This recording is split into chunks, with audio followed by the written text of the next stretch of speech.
Hello, my name is L. George Gagnon Ka, Dadonjo Gota, Onöndowa'ga Ka. I am here recording on the subject of Onöndowa'ga Ka Allegany. When did you first, well, let's do this. What do you think is important about Onöndowa'ga Ka? The importance of Onöndowa'ga Ka Allegany, social dance songs. It was told to me that social dancing was sent to us as a medicine. And throughout the years, I've noticed that during the day when people gather, during the day there's something they have to do, and their mind is really tiring. They have socials in the evening, and that relieves their stress and renews their strength to continue what they have to do. You know, there's different dances, and I noticed that in the beginning, when a person does the Thanksgiving address,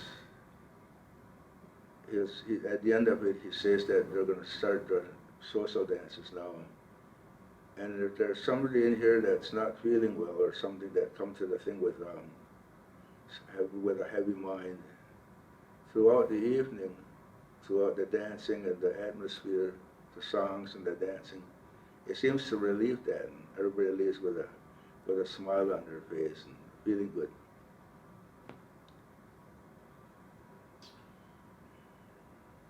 Where did you learn to sing?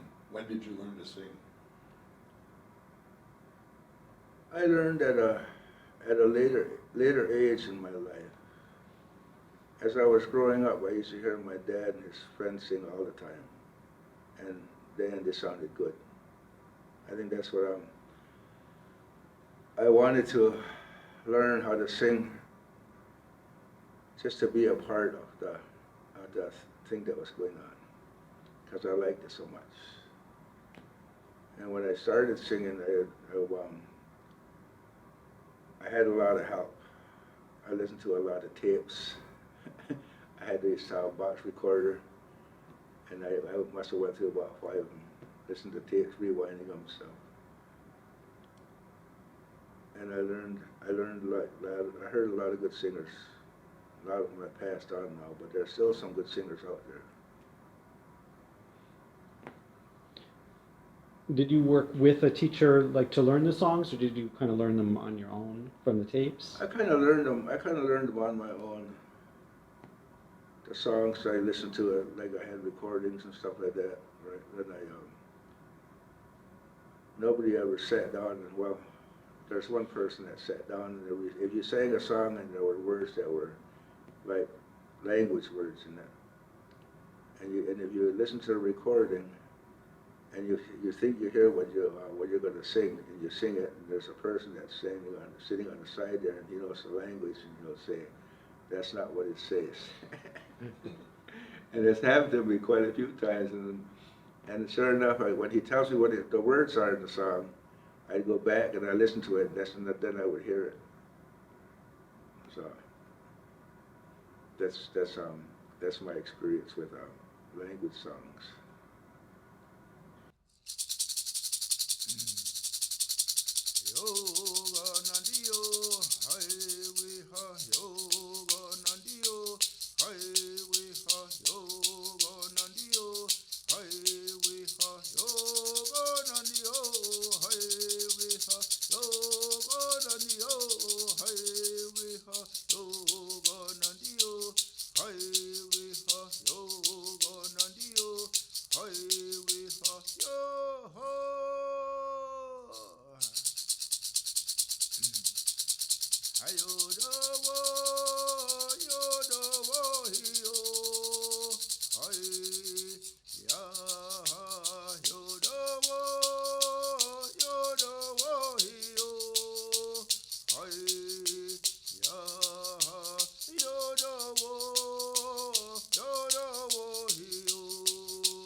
Start from the beginning?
go nandio, hi we ha, hi go nandio, hi we ha, hi go nandio, hi we ha, hi go nandio, hi we ha, hi go nandio, hi we ha, hi go nandio, hi we ha, hi go nandio, hi we ha, hi go nandio, hi we ha, yo ho.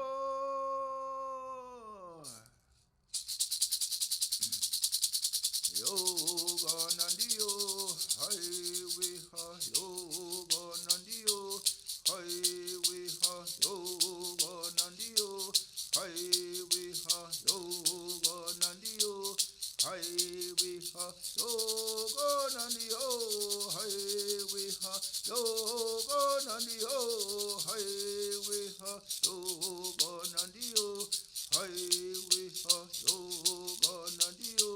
Highway ha, yoga nandio, highway ha, yo ho.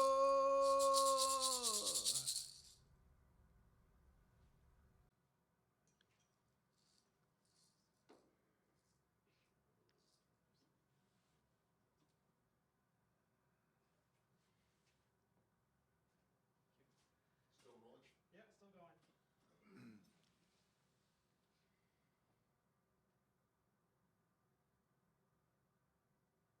Where are those songs from? I have no idea. All I know is I heard them all my life. I heard my dad singing them. I heard other people singing corn dance, and all those songs. It's just like those songs that I sing are a corn dance set that comes from the Newtown Longhouse. I've heard those songs all the time, and I even when I first started learning, I had a friend of mine that knew them songs that sang it all the time. I had him record it for me, and I learned them that way. And the other songs that we sing now, I've heard are older songs that I haven't been singing in a while. And every once in a while, like a song will come up, and like this gentleman from sitting in Newtown Longhouse, when he used to hear corn dance, there was a person a long time ago that used to sing a certain song at the end, and he sang that song to my son Jake, and Jake learned it, and he taught it to me, and now we sing that song at the very end, the last song. It's one of the old songs that they used to sing a long time ago. How old do you think those songs are? Oh, geez, they gotta be hundreds of years old. As a matter of fact, a lot of the songs that social dance songs, they've been passed down from generation to generation. I couldn't tell you when they started. I couldn't tell you how old they are, but I know they've been here for a long time. I remember my dad singing. It's a funny thing. It's like when we were living in Cattaraugus, and we were living by a swamp in a two-bedroom house, two-room house, I should say, and we had a blanket across the bedroom, and the kitchen was sitting right there in the little room wood stove. And I remember my dad sitting outside, sitting on the drum, singing like that. And next thing you know, other people, the other guys started showing up. And it was evening time, and they all moved to the inside where in our kitchen part was, there, the big living room, and they had a blanket over there, and I was laying on the floor, listening to by the blanket, and they started singing and talking. They were laughing and joking and singing around, and all of a sudden my dad goes, "You might as well come out here. I know you're laying by the floor." And because I used to like it. I don't know what it was, but it was like their singing and their talking was just something I really liked. I remember that. And a lot of people don't know it, but our social dance is when we gather and start singing. It's who we are. It's part of our identity. We're unique in that. It's like we do it to help people. When people need money, we raise money for them. We have social dances. We have social dances like during Gaiweo at night, so that relieve the pressure of the delegates. Have it sit in the longhouse all day long. And yeah, it's a part of who we are. And it's like I'm a longhouse person, but I'm also a Native American. And a lot of people, different tribes, different nations have different songs, different styles of dancing. But a lot of them are the same. Because I remember one time we were in Washington, D.C. at the 150th anniversary of the Smithsonian Institute, and there were different groups from all over the country. There were two groups from Hawaii. One was a traditional group, and one was a guitar and stuff like that. And a friend of mine from Tonawanda called me up and asked me if I could put a group together and go down and do some social dancing in our style. So we did that, and we did a social dance. We did a social dance demonstration. We played a lacrosse game, and at the end of all their performances, we gathered in one of their big rooms down there, and they were huge. And he come up and asked me. He goes, "Al, what are we gonna do?" I said, I don't know. Let's do a round dance. Everybody does round dance." He goes, "Okay." So we started singing round dance, and the Hawaiian group, the traditional group, were standing off to the side, and I was watching them as I was singing. The one girl, she tapped her, I don't know if it was her brother or but her friend. Anyway, she tapped him on the arm like that, and next thing you know, they were looking at each other, and they just started smiling. And I started singing, kept on singing, and they jumped right in line, and they were step in step. And they were from Hawaii, right? So after the dance was over, they were all laughing and joking, having a good time. And I went over and I talked to them. I said, "Man, you guys learn pretty fast." They just looked at each other and started laughing. And they told me, he goes, "No, we had that same dance at home. In Hawaii, they had that same dance and same dance style, almost the same songs. So it's pretty universal." So that's to me it lets younger people know that this is who we are. This is what we do. This is our identity. Other people, they have different things, but we have this. This is us. Where did you learn language? Where did I learn language? I started to learn the language at a later year. While I was young, all I heard was the Seneca language when I was a child. And I remember when I first went, they took me to go on to elementary school, and they put me in this room. They took me in there, and they told me I had to stay there and I had to learn this. So I was sitting there on my little mat, and I was watching the teacher because our room was right next to the exit door by the creek.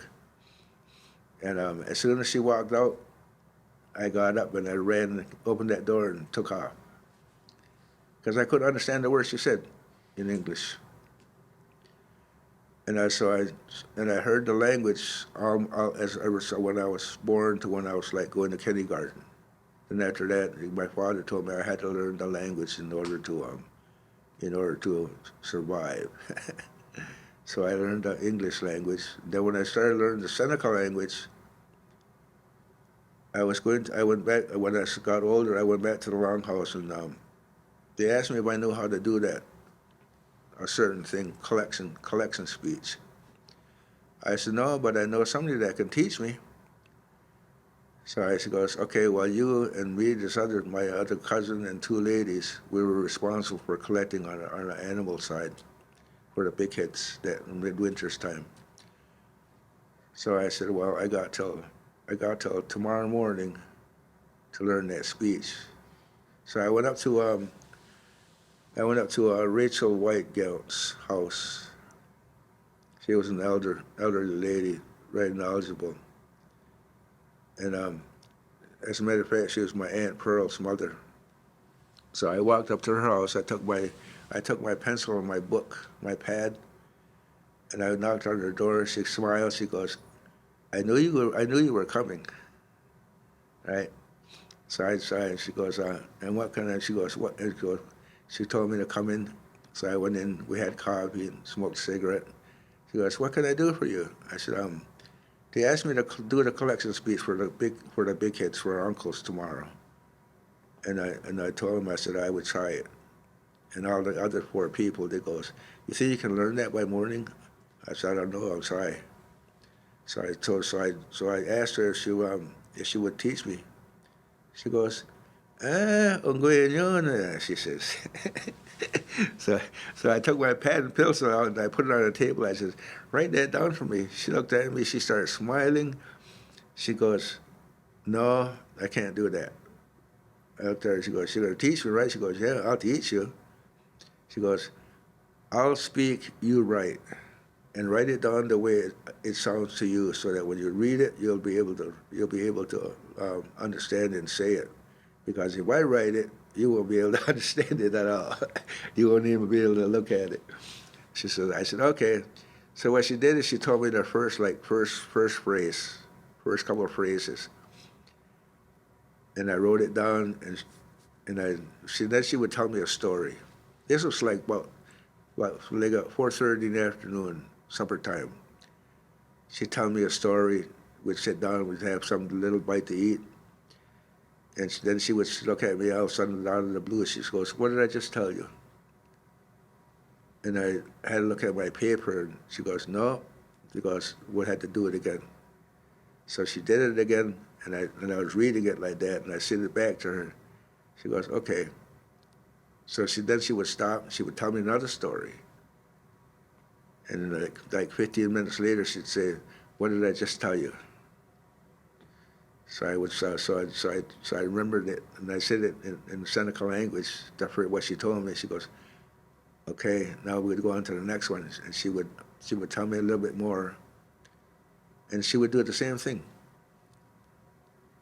We went through that little short phrase that only takes like maybe 3 minutes, 4 minutes at the most. And it took us from like 4:30 in the afternoon till 2 o'clock in the morning. And she would tell me stories and say, what did I just tell you? And then before I left her house, she told me, she goes, on your way back down, because I just lived down the hill, she goes, on your way home, go through that speech. Before you go to sleep, go through that speech. And the first thing you wake up, go through that speech, and you'll have it. And she told me, she goes, this is the way we learn out here. I said, why is that? She goes, that's the way I was taught. She goes, I was taught a little bit, but didn't speak English at the time when she was growing up. There was nothing but language. And then they would tell a story, and then they would ask her, and if she didn't remember, she just had to do it all over again. And she goes, the reason they taught us at night is because at night you're tired. Your brain is tired.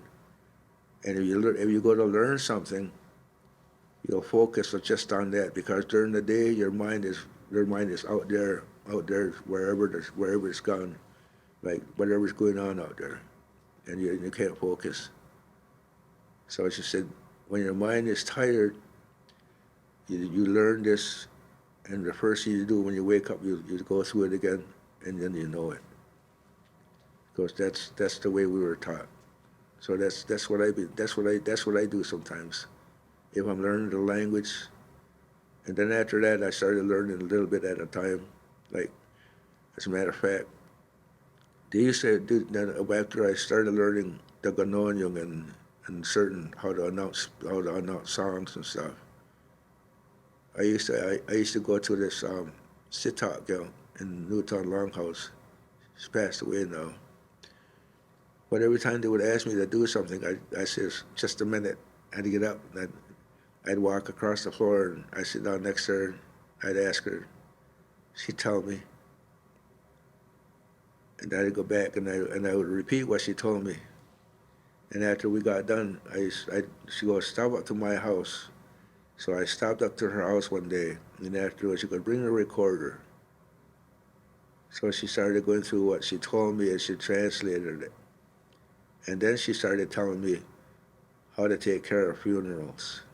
And she went through that whole thing, from start to finish. And she translated all of it. She did it, she said it, and then she turned the recorder off. She would tell me stories about what happened a long time ago when she was doing funerals. She told me she would do most of the funeral, but she wouldn't do the whole thing. She would teach somebody like myself. She would teach somebody just a certain part. I said, why is that? She goes, because if I did it all, the men would get lazy and they wouldn't do it no more. So that's when I started learning the language a little at a time. And we were sitting in the cookhouse one time during midwinters, and a friend of mine's mother passed away. And she called us all in the cookhouse. There was about 10 of us. She called us all in the cookhouse, her and Edgar. And they sat there, and she looked around the bunch. She goes, pretty soon they're going to come in that door, and they're going to cross the fire. We're going to have to go help them. Because she was on the other side. And she looked around that room, and she looked at everybody. She said, don't you go to Gaji. So I looked around, and I seen all these older guys, older than me. And she goes, I said, why me? Edgar goes, sit down. She started. She goes, I'm going to give you the shortest person that I know that I can, that'll cover what you got to say when you get to the funeral home. So I said, okay. So she goes, I know you write down everything, and you can read your own writing, and you can remember that. Because I used to do it all the time when I did speeches in the longhouse, and she would tell me. So I did that, and then the person came into the room, came in the door, crossed the fire, and told us what time we were going to have to go up there. It was 1 o'clock in the afternoon to go get her. And she goes, oh yeah, by the way, when you get back to the house, you're going to do speaking there too. I said, oh, here we go. So she gave me the real short version of that. I wrote it down, and just as we were leaving, my uncle Richard, come in the door. I said, oh man, okay. He goes, I'm gonna go for a ride. I said, oh good, you can do the speaking. He goes, no, I'm going for a ride to listen to you because I just heard you were learning. Right? She goes, don't worry, I'll stand by your side. She goes, I'll stand by your side, and if you get stuck, I'll give you a word or two, and I'll help you. I said, okay. So I did that. So I went up to Wentland's, spoke to the body there, got back to the house, did my little short version of what she gave me as best I could, and she helped me. And then when we're done with that, someone said, oh, you got to do the speaking at 10 o'clock. I looked at her, I said, what? She goes, yeah, somebody's got to speak at 10 o'clock. And you brought her home. So I said, oh my goodness. She goes, well, we better get busy. And just as we were walking out the door, Dar and Sandy come walking across the yard. So I went up and told him. He goes, yeah, somebody's got to speak at 10 o'clock. He goes, oh yeah, you didn't know that? I said, I don't know how to do that. He goes, good luck. Right? And Sandy reached over, she smacked him in the arm. She goes, knock it off. I asked him, I said, can you do that? He goes, okay, I'll do it. So I was off the hook. But after that, I started learning. I started learning how to do that. Because he would take me all the time. He would take me all the time, and every time we went someplace, he would speak in Seneca and translate it for me, and I'd take out my book and I'd write it down, no matter where we were going. Gaibio, going to funerals. He'd come to my house 2:30 in the morning, knock on the door, and says, "Come on, we got to go."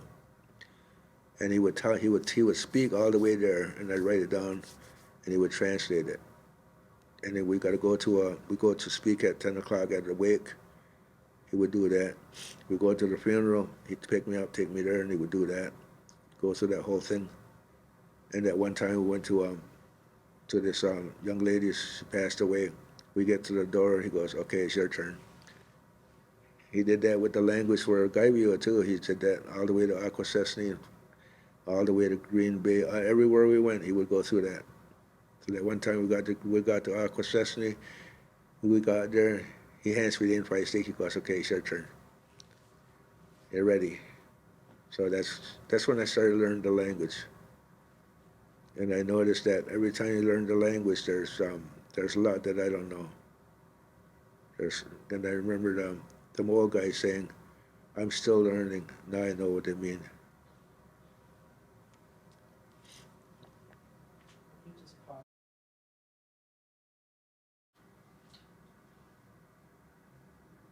Why do you feel the language is important? The language, excuse me, the language is important because what I know is that a long time ago, when the U.S. government made treaties with the Iroquois Confederacy, they said at that time that if there comes a time when you cannot speak your language and you cannot do your ceremonies, you will no longer be considered natives. You'll be treated as the rest of the people with taxes and everything else. And the language is important because that's our identity. That's who we are. And as a matter of fact, there was a conference in Chicago in the early '70s, and the U.S. government, whoever they were, the officials, they decided to annihilate the Iroquois Confederacy, take away all the treaty rights, and disabolish all the treaties, because they thought now that they can't speak their language and they can't do their ceremonies. And they had there was a gentleman there. He was friends with some of the chiefs and delegates from the Confederacy, and he called back. He called back, and then he came back, and he told him that he goes, in 2 days, you're gonna disabolish all the treaties, and you will no longer be considered natives. You'll be treated as the other people are, unless you can get somebody here to speak the language. So they went up to Six Nations and they got Jake Thomas. He used to speak the Great Law. So they took him to Chicago, and on that last morning when they were going to do that, he walked in the door, had his outfit on, and started reciting the Great Law. He did the Ganonyang first, and then he started reciting the Great Law. And they stopped him because that's long. Within half hour, 45 minutes into his speaking, they stopped him, and they looked at each other and said, "Well, I guess we can't do that now, because they still know their language, and they still have their ceremonies going." So that's the language the language keeps us. Our treaty rights are still intact. So without our language, we have nothing. Do you feel the same way about social dance? The social dances are part of all those things that we do. See, a lot of people sometimes they think that the longhouse is an entity by itself, but actually what happens inside that longhouse, the ceremonies and the social dancing and all the things that go on, we do because it keeps our treaty rights intact, and we do it even for those people that are Senecas, Cayugas, whoever they are, that don't attend. They still have the same rights that we do. Everybody has the same rights. So we do that on their behalf as well, just so that the outside government cannot say we can't speak our language and we can't hold our ceremonies. Why are they called earth songs? Earth songs, they're called earth songs. Onöndowa'ga is on the earth. So all this, and then Allegany and gay is all different kinds of songs. So all the songs that are sung are about the things that are on the earth. There's songs for the raccoon, the birds. There's songs about the people. All the songs that are sung, different sets of songs, are honoring those things and thanking them. Like the alligator dance we got from down south, right? And every once in a while, they swing their partner around there in the middle of that song, during their break. That signifies that there's a lot of strength in the alligator's tail. You know, when they do that, when they do shake the bush. I heard my uncle one time when I was younger. He announced it as on a stockade car, and that's translates to naked dance. See, because a long time ago, when the Toodaloos were adopted into Confederacy, which happened years and years ago, they were part of the Sioux Confederation. And when they were adopted, they brought that dance to us. And everybody knows that a long time ago, I would call it the Confederation of the Sioux Nations. They were just leggings and with flaps on the side and hardly no shirts. That was on the Stargate card refers to their nakedness. So when you announce it, a lot of guys go say, "All right, we're gonna get naked," and and it's one of the things that happen. And like our dances they come from different nations, like Cherokee stomp dance. You know, like our first dance, God Da showed. It's it's just singing, and everybody's in step. But in the middle, it's like they turn to the middle, because a long time ago, it's translated to be standing quiver dance. So I guess a long time ago, when the warriors had their quivers and bows and arrows, they would send their quivers of arrows in the middle, and they would sing and dance around them. And every once in a while, they would turn to the middle, and they're asking for protection or for their arrows to fly straight and stuff like that. So to this day, when we dance our social dances, at a certain time, when the rattle shake of the rattle, everybody will turn to the middle. And it's like, see, like the corn dance, everybody turns to the middle.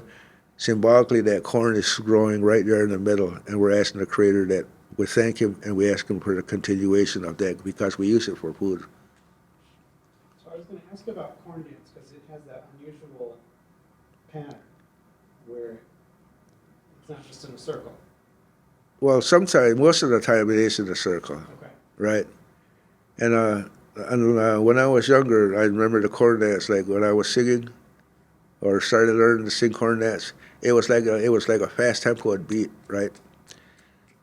And one of the elders in Newtown Longhouse, Edgar Lay, he told me and Jake, he goes, when you sing corn dance, you don't go around real fast, because when you sing corn dance, it's because that's how the corn grows. It doesn't grow real fast. So when you're singing corn dance, it's not real slow, but it's just like, you know what I mean? It's not real fast. Why do you think like it goes in that shape? It goes in that circle counterclockwise. I was told that's for the living. That's how the earth was formed. Goes back to the creation story. When that lady landed on the turtle's back, that's how she started dancing. So that's we still do that today. But then corn dance, it goes back and forth, right? No, corn dance goes all the way around in a circle. Does it end up in a smaller circle? Well, when you're doing it for a social. When you're doing it for a social, but when you're doing it for when you're doing it for like Jamaica, right? It's a ceremony dance. When you're doing it for a social, like there's certain songs that have tails on them. Like they put a tail on it. When you're doing it for a ceremony, there's no tails. You go right straight in a circle. But when you're doing it for a social, it's like I seen my dad. I seen my dad do it. He'll start going a little bit faster, and he'll end up in a circle, right? And it brings all the people, and they start going around like that. It's like I seen it done, and I've noticed the reaction of the people, and they all liked it. It made them feel. It made them all together. It made them feel. I don't know. It's just like the energy was there. So I do that once in a while when I'm doing socials, and I'll just like, or we and Jake are singing garter dance, the last song. We'll just go right in the middle and start circling around like that. And people would just like go, here we go, and it's good for the people. Where do you think? I guess I kind of asked you about corn dance. Where do you think the songs came from, or how were they made? How were they made? What I think, I don't know, there's a phrase that says, Onöndowa'ga, and that translates to means it happened all by itself. It's like, what I think is that at one time, somebody was given those songs in a dream. They came to them. And everybody learned it from there. It's like a lot of times things will come to you. And I don't know how it happens, it just does. It comes to you. It's like some people have the gift of learning songs real quickly, you know, and maintaining, keeping them in their brain. You know what I mean? It's like sometimes when you get stuck, it's like something will happen, or you'll hear a word and it'll pick you right back up. It's like that gentleman sitting over there. He's one of those guys, like my son Jake. He can hear a song 3 times and he'll have it. You think the songs have changed over time, or like you said, they came in one time and that's just how they were?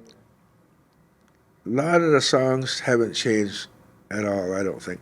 Not from when I was younger, when I first heard them, till I heard them today. The only songs that changed is Allegany, the new women's shuffle dance. I mean, because people make new songs all the time. I mean, it's like they're gifted. They make songs and they start singing them. You know, and there was a time when a friend of mine made a song and I was singing with a singing group. And it didn't sound too good. And this older guy would say, "Open the window," and it would be thrown out, right?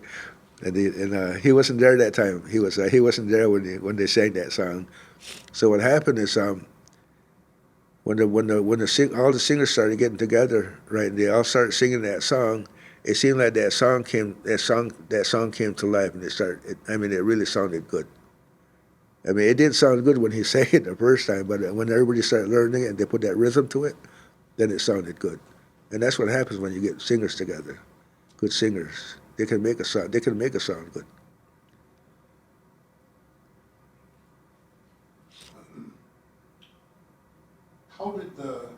What is the function of the singing society?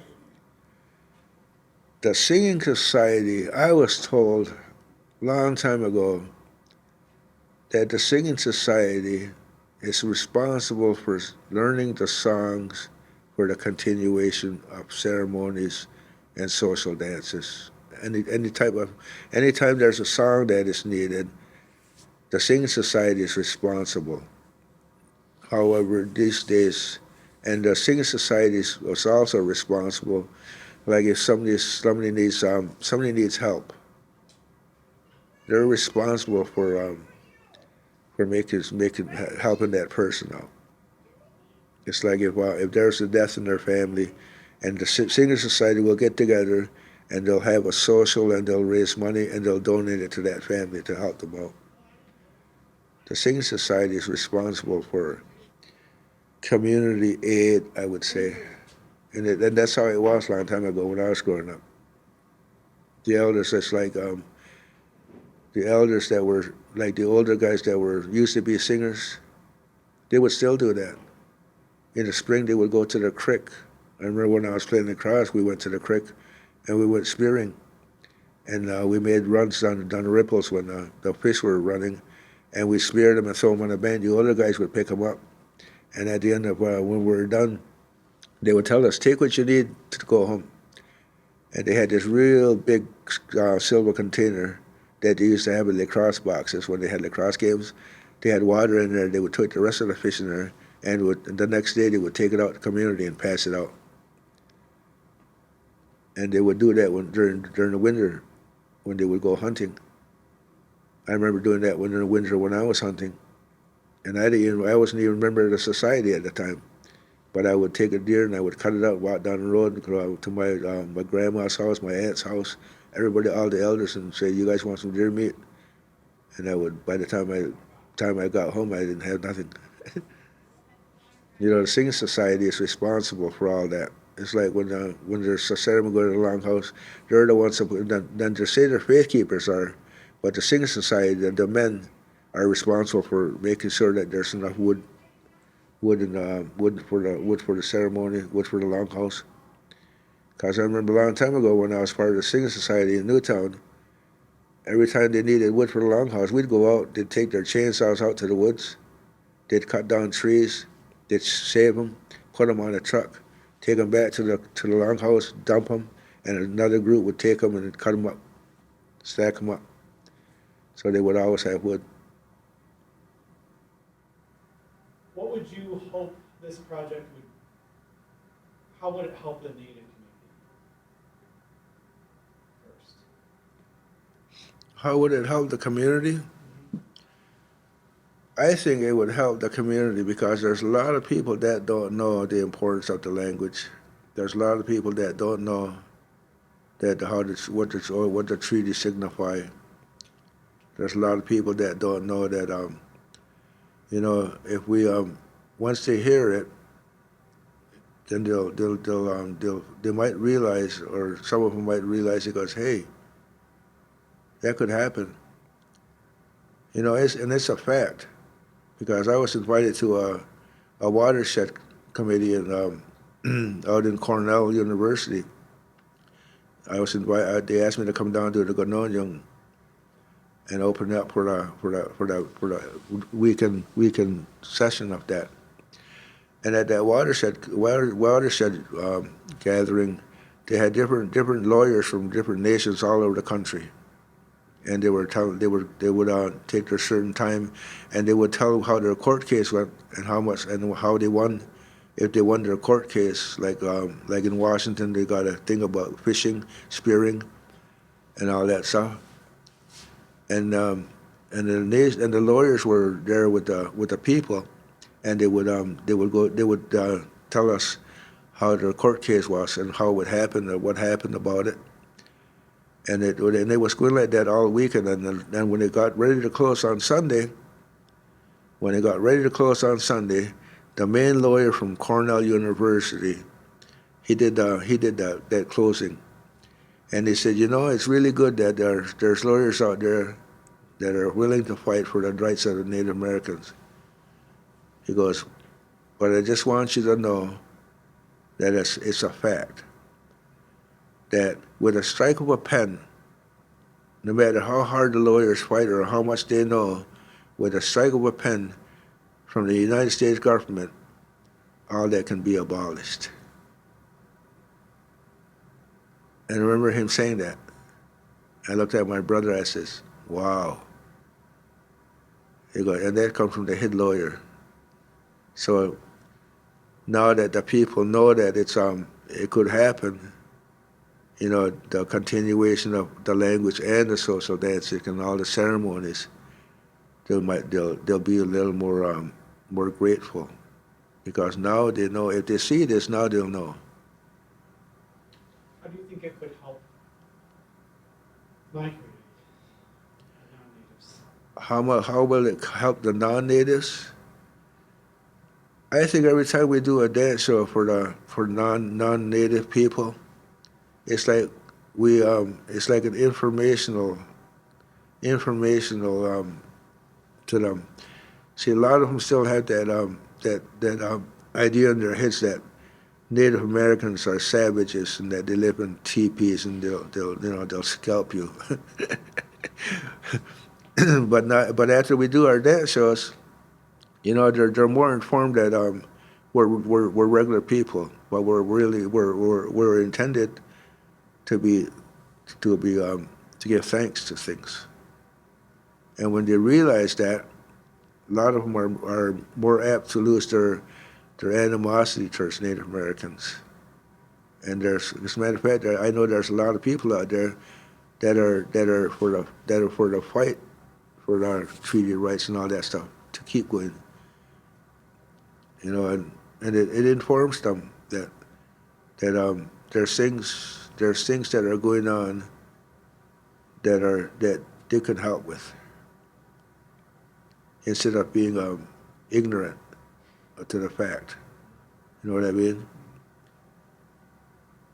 And because even a lot of kids still they're scared to this day, if you go to a school that you've never been to before, a lot of the kids they'll start going hooping and hollering because that's how they're brought up to recognize Indians. Well, we're not Indians. We're not from India, but we're Native Americans. And but after we do the dance show and everything like that, we start teaching them how to dance just once in a while. They finally realize that what they were told is not the truth. That these people they're just like us. So it takes away that how you feel towards other nations and stuff, other people.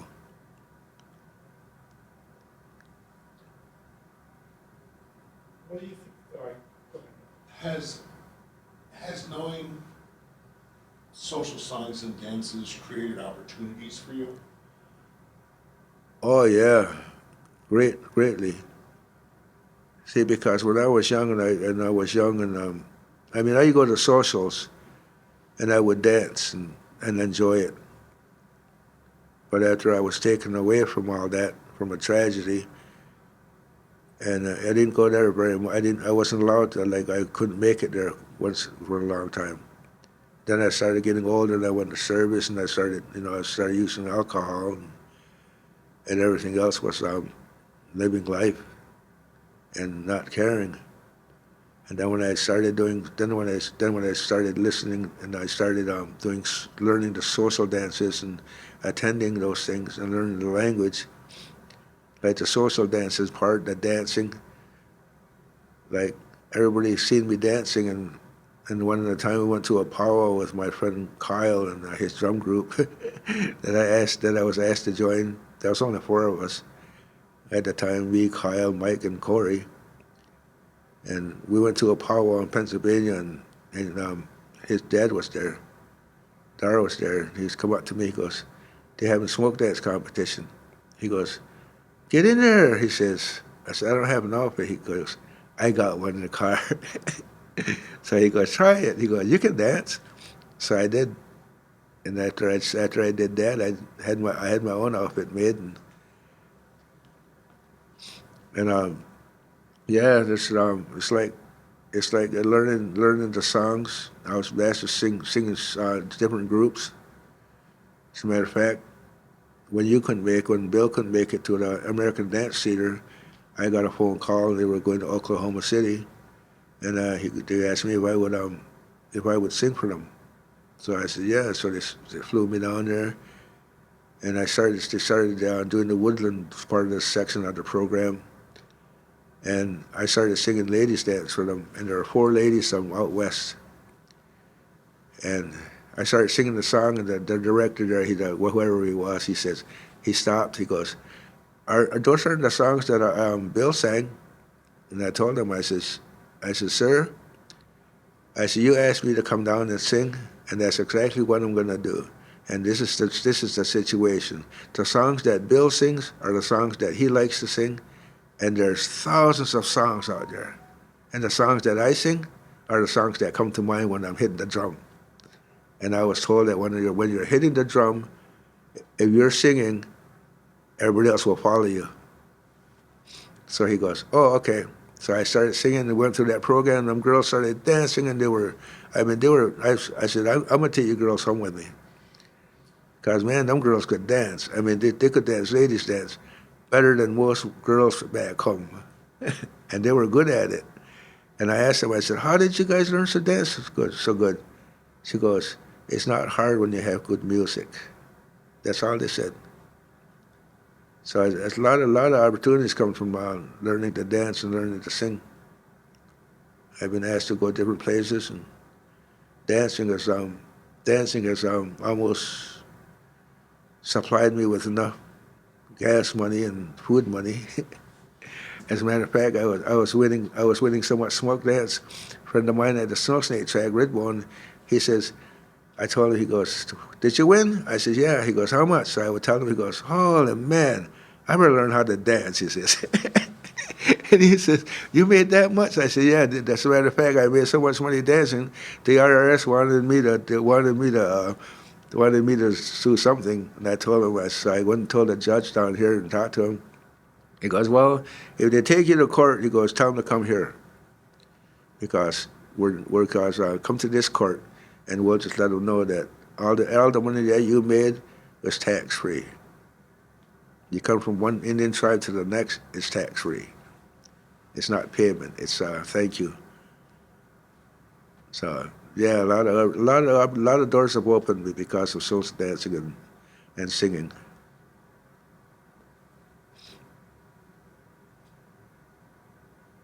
That good?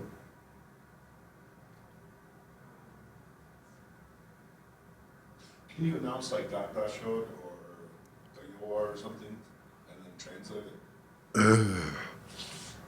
The announcement speech that I use when I'm asked to announce a social dance or whatever I'm announcing the dance is the words that I use are different from other people. Everybody has their own style of announcing, and I usually start out by saying, "Handa o ne kenjokwa aswadaun dios nigay waka, and ni higaiji o diwa tenjo yo izake ka hadangay nage awanot kaya dis songwawi songwa chen nokta."